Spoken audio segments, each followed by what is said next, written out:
For this song, Bring a Torch, Jeanette, Isabella, we are going to explore playing the melody in the right hand. So sometimes you might not have a singer, or you might just want to have a standalone piano song.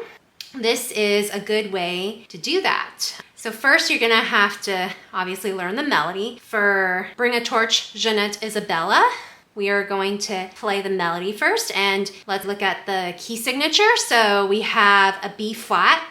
So we know that the song is either in F major or D minor. And looking at the chords here, it starts and ends with an F, so it's probably in F major. If we look at the time signature, it says 3/8. What does that mean? The 3 means that there's 3 beats in a measure, and the 8 means the 8th note gets a beat. We will start with our right hand playing the melody. So let's start with our pinky. So it goes 2 beats on this, 1, 2, 3. And you go down to F, and then F, E, F, G, A, B flat, A, and you hold that for 2 beats, and then G, and then C, F, F, E, F, G, A, G, F, and you hold that for 3 beats. And then you go up to a C with your pinky and play the C again, B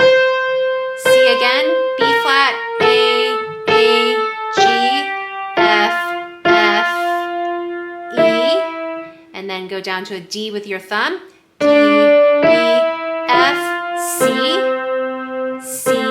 B flat, A, G, F, 2, 3, G, 2, 3, A, B flat, A, G, C, A, G, F, 2, 3, G, 2, 3, A, B flat, A, G, C, F. Good. And then the left hand, we're free to use any of the methods that we've learned so far. Since we have the melody in our right hand, I want the left hand to have a bit more chords in it. So we might not want to do like 1, 5, 1. We probably want to try to play more root chords or inversions. So since all of these are in root position, I don't see any inversions here. So we'll want this bottom note to reflect the letter that we see for the chord. An F major chord would be like this. F, A, C in our left hand. And then a D minor chord would be D, F, A. And then here, I think we can maybe play a 1, 5, 1 for B flat. So that would be B flat, F, B flat. And then C, let's also do a 1, 5, 1. And then for F, let's go back to a root chord F. And then same thing, D minor, root chord D minor. And then for C7, let's get rid of this third here. So it's normally it's C, E, G, B flat for a C7, but I don't want it to be too muddy, so let's get rid of that. So it'll be C, G, B flat. Okay, and then we'll play F. Does that sound? Let's go down. Yeah, I want it to sound a little bit bigger here, so let's do 1, 5, 1. And then we'll repeat that same F here. And then D minor, let's go down here to 1, 5, 1. D, A, D. And then let's go to 1, 5, 1. B flat.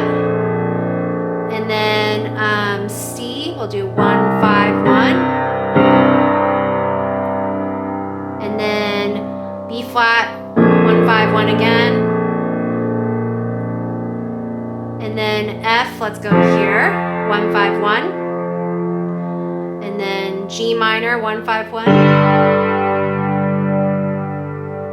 And then C, let's go to a root chord here. So, and then we'll do another root chord here, D minor.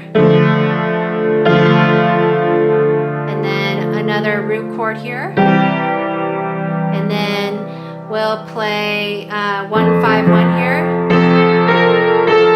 and then 1-5-1 on C, and then 1-5-1 on F again. And then for that C major, we'll play C and G with our left hand. And then D minor, we'll do the same thing, D and A. And then same thing for C and G. And then we're going to go to 1-5-1 for F. And then down here, C, so 1-5-1 for C. And then 1-5-1 F. Okay, so this is very arbitrary, as you can tell. It's more like of the feel that you want to evoke at certain spots in the song. If you want it to be bigger, you know, you might want to go down here. If you want it to be smaller, you might go up here. If you want it to be thinner, you might take out the third, right? So all of that, it's a decision, it's a choice, an artistic choice.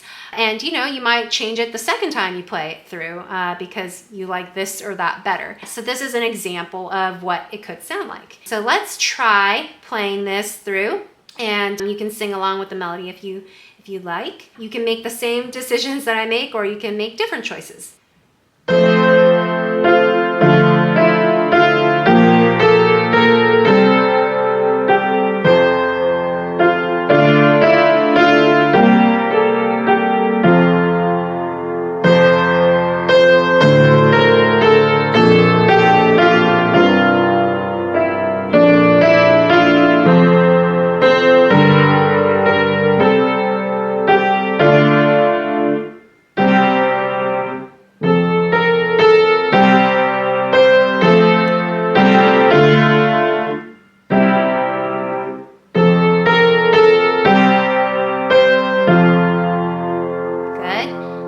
Second verse.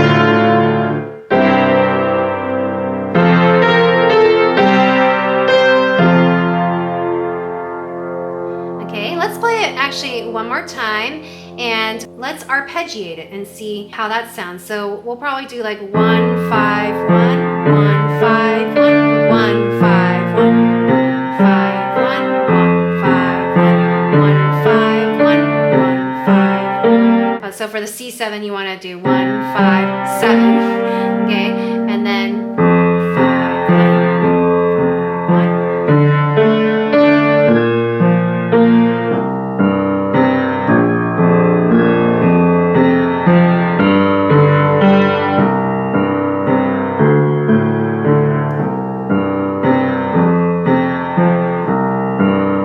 So that one we probably want to go.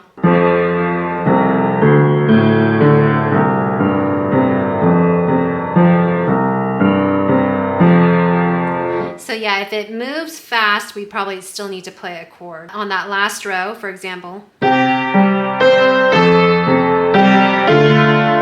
Right?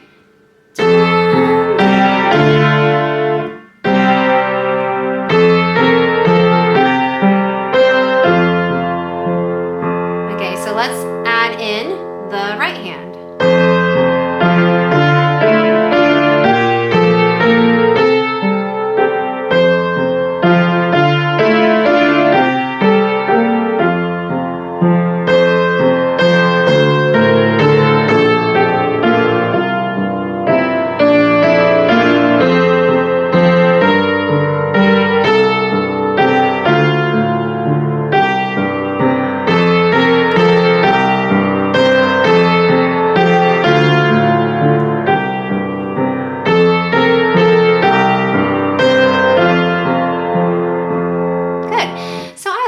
I feel like that matches the feel of the song a bit more.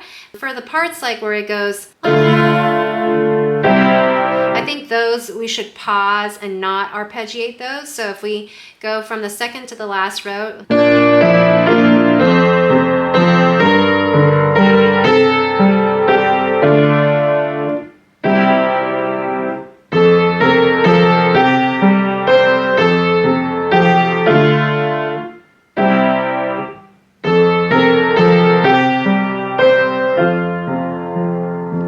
Let's sing it one last time. Let's maybe use the words of the first verse, and I want you to go an octave higher, and I think it will have a very different feel to it. So instead of,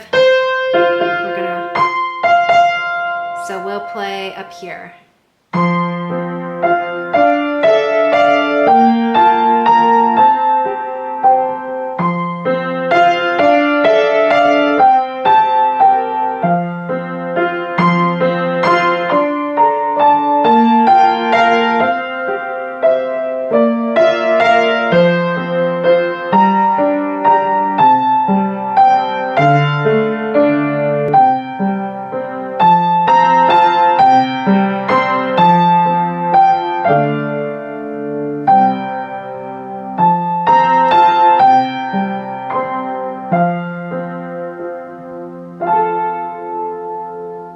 Good. All right, so that's a nice touch to it.